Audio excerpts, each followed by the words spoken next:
Selamat pagi saudaraku, mari kita bersama-sama merenungkan firman Tuhan pada pagi hari ini diambil dari kitab Ester 4 ayat 16. Demikian kebenaran firman Tuhan.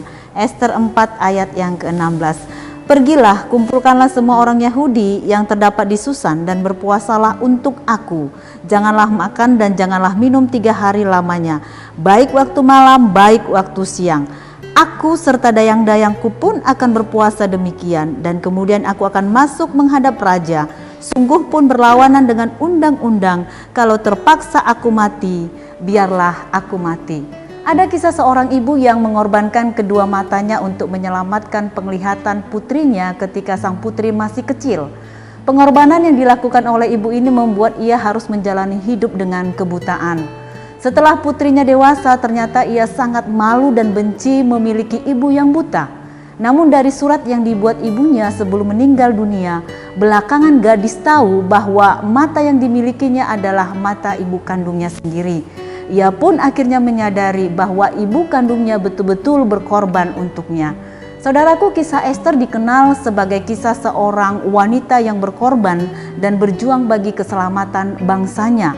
Ester adalah seorang gadis biasa, keluarga biasa. Bahkan sejak kecil Ester adalah anak yatim piatu yang diangkat oleh pamannya sendiri, yaitu Mordekai. Ester tumbuh menjadi anak gadis yang cantik parasnya dalam masa pembuangan bangsa Israel. Hingga akhirnya Ester terpilih menjadi ratu melalui sembara yang dilakukan oleh istana.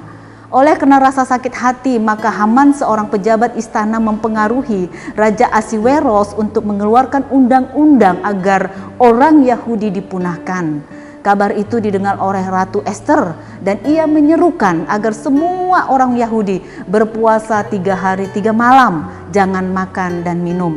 Ratu Ester menghadap raja untuk menyelamatkan bangsanya dari kebinasaan, walaupun nyawanya jadi taruhannya. Pengorbanan, keberanian, kesehatian, dan tidak mencari selamat sendiri terpancar jelas dalam nats ini. Usaha Ratu Ester membuahkan hasil. Akhirnya raja mengubah keputusannya. Undang-undang pembantaian orang Yahudi dibatalkan. Saudara, perenungan bagi kita masing-masing khususnya pada masa Lent ini mengingatkan kita bahwa ada satu pribadi yang mau meninggalkan kenyamanan dan keagungan sorga, masuk ke dalam dunia yang penuh dengan dosa. Tidak sampai di situ saudaraku, Yesus menyerahkan dirinya, nyawanya bagi manusia yang berdosa. Pengorbanan yang dilakukan oleh Yesus supaya manusia di dunia tidak binasa dalam api kekekalan.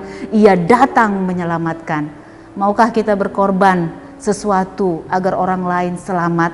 Berkorban perasaan agar pasangan kita bahagia, berkorban kesenangan pribadi untuk buah hati kita, berkorban waktu untuk mendoakan, berkorban waktu untuk memperhatikan, berkorban hati dan perasaan. Yang penting pekerjaan Tuhan, Injil diperdengarkan. Tuhan memberkati. Mari kita berdoa. Kami bersyukur untuk semua pengorbanan yang boleh Tuhan berikan kepada kami, orang-orang yang berdosa yang seharusnya dihukum. Terima kasih Bapa untuk cinta kasih-Mu, untuk pengorbanan-Mu. Di dalam Kristus Yesus kami sudah berdoa dan bersyukur. Amin. Shalom, selamat pagi, selamat beraktivitas dan berkarya bagi kita semua. Tuhan memberkati.